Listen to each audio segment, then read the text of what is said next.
Hamon salom. Hozir man avtosalonni Avtogermes bondam. Хел шуд ки кормо мошини нав тайёр шуд, мошин харисодем. Автокунцве проба кардем, автокунцв Лада. Техником ман ду мошинамо техником гирифта будам. Телефон як чи диге ваъда мекунам бедагар дигар хел. Ман ин техником ба занг задам ки техником гуфтам Автогермес Лада. Ин Варшавка намудааст автосалонаш. Телефон ба гуфтагишон 30,000 скидка кард. 852,900 сум ба телефон ки договор кардем. Мана омдем ҳозир оформит кардем мошина ҳуҷҷатоша.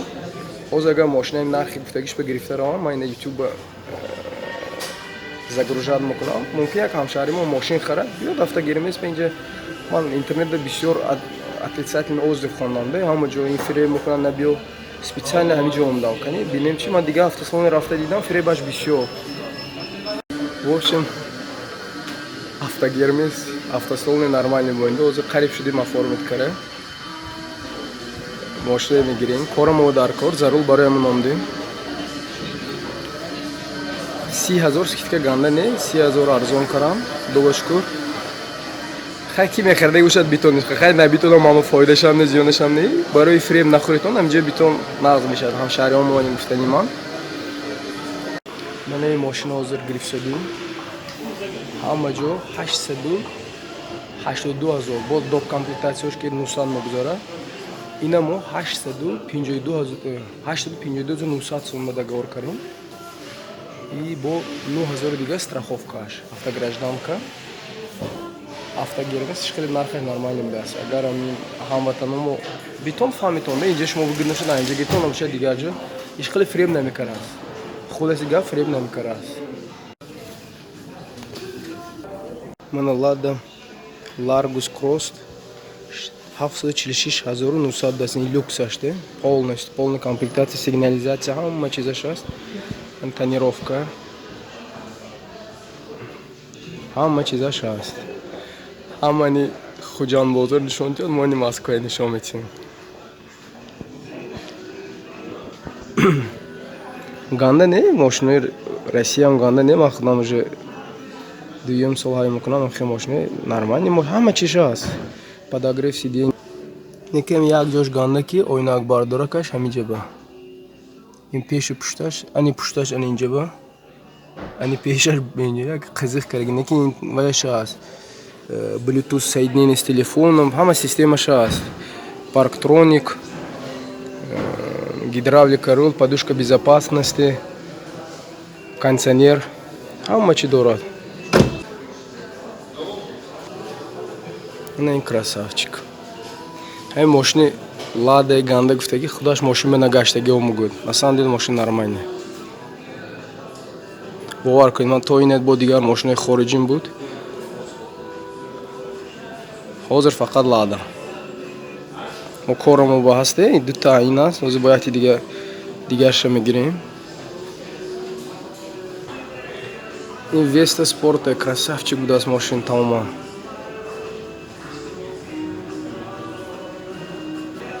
Ин нарх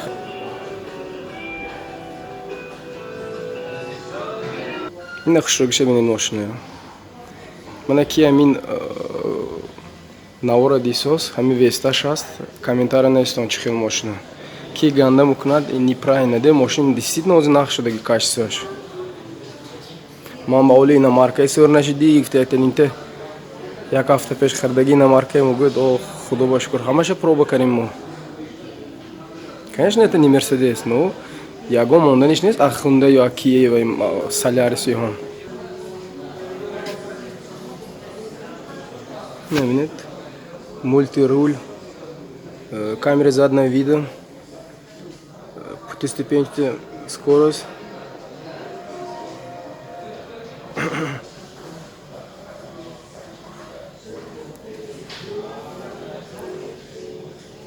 Ҳама чиш аст. Парктроник, климат-контроль. Ин креслоша хушрогиша бинед.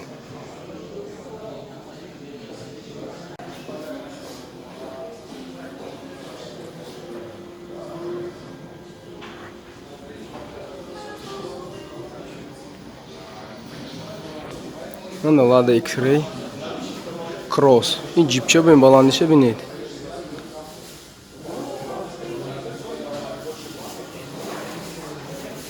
нархаш инам люкс версия 889900 рубл. Некемин Lada Гермес ба хахоин добавка намекунам. Кадом салом наред амин дилаш ки шумо фреб кунад. Амин интибуд мутибуд яксон хош мекунем, дусон хош мекунем. 84900 чама гирифта меред. Ҳоло ине ки калита надодам, калита тиян бад мана ҳаққони рост будастам айна выкладин мекунам каналамо ба. Хай мумкин ягон кас ба амин полезный совет шавад. Бо мегӯям бачаҳо харид он нахарид он инҷа ман ба вообще ягон всё равно.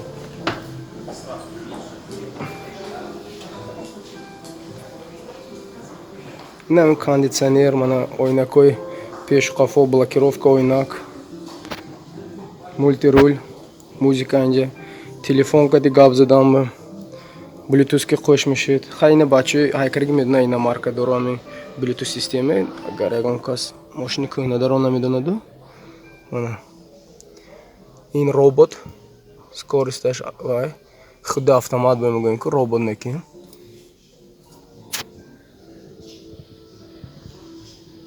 Ҷудоям мошини баланди зӯр дар ҷибча бовин.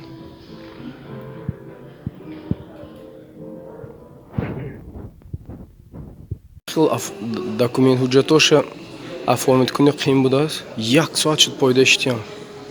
Наличный мегиред проблема будааст бо. Кредит багиред наоборот хушоманд мекунад, наличный мегӯяд иха невыгодно.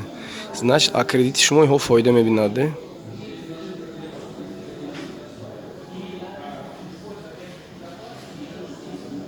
Мошини рангашам хушроб даст переливация мешавад. Сафедаш арзонтар неки.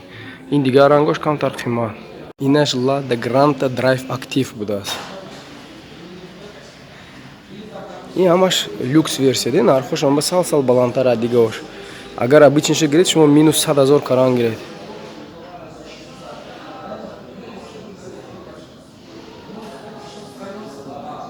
$629,900.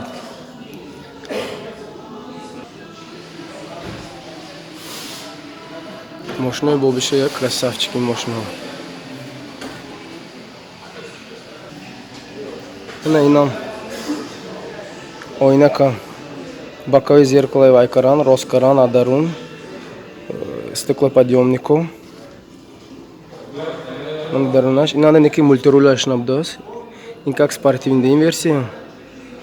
Скорость, музыка, парктроник, хаммачи нам дорат. Подогрев сидений сейчас.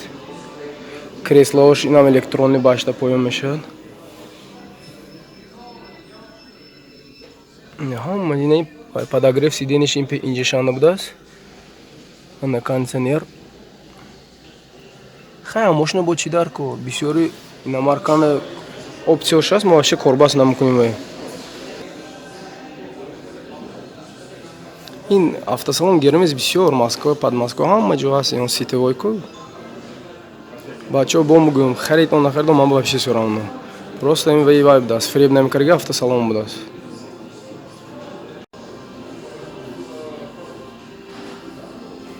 Не нива 727 хай нива қимат де. Скидка производителя 697,900 даст. Ин кӯҳои худом озур. Рибалка, охота. Супер.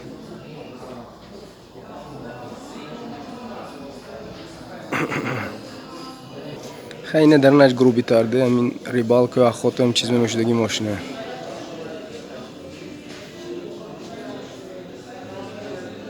Сигналаш қызиқ будааст. Ҷош. Нивам некин красавчик. Мана X-Ray ин обычныш, кроссаш не обычныш. Ин фарқеташ клиренсаш отличаться мекунад, ин кроссаш баландтар. Баъд ин пластмассаш нест, ман инҷошо пластмассаш нест, крилош бою, ман парогошо пластмасс нест.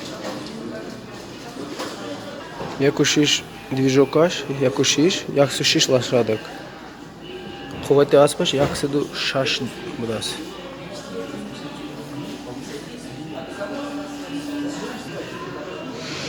Стеклоподъемник очень нам дарба. Неми фархеташ баландиш халос кроссаш обычнаш. Разница в цене мешает, кроссаш қиматтар. Баъд ин механика будас. Автоматош 1.6 движока, 1.8 то есть узор.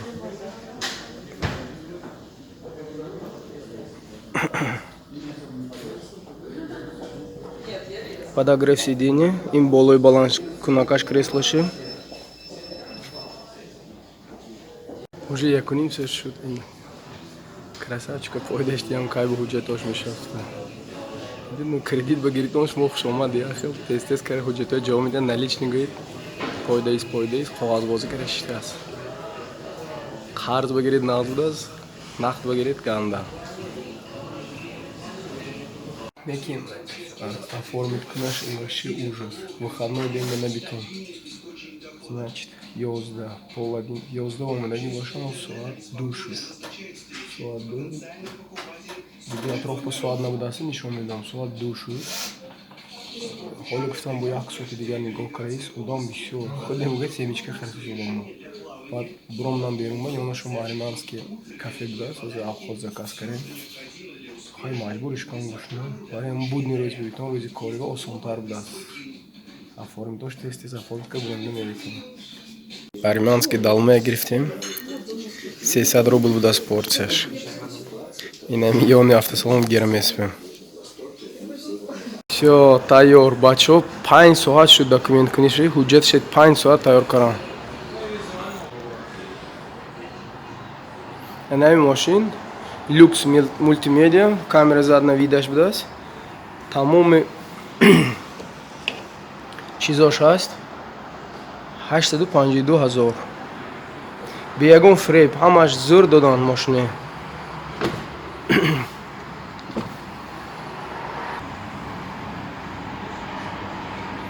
Антикоррозийный кимчикарян, тагаша резинка кати, бесплатно в подарок. Ма гуфтам, агар машина фреб накарати том гуфтам, ма YouTube канал ба ростша гуфтам мепартам, земляком мебиёд шумо машинатон харидам. Хай на самом деле фреб накарам.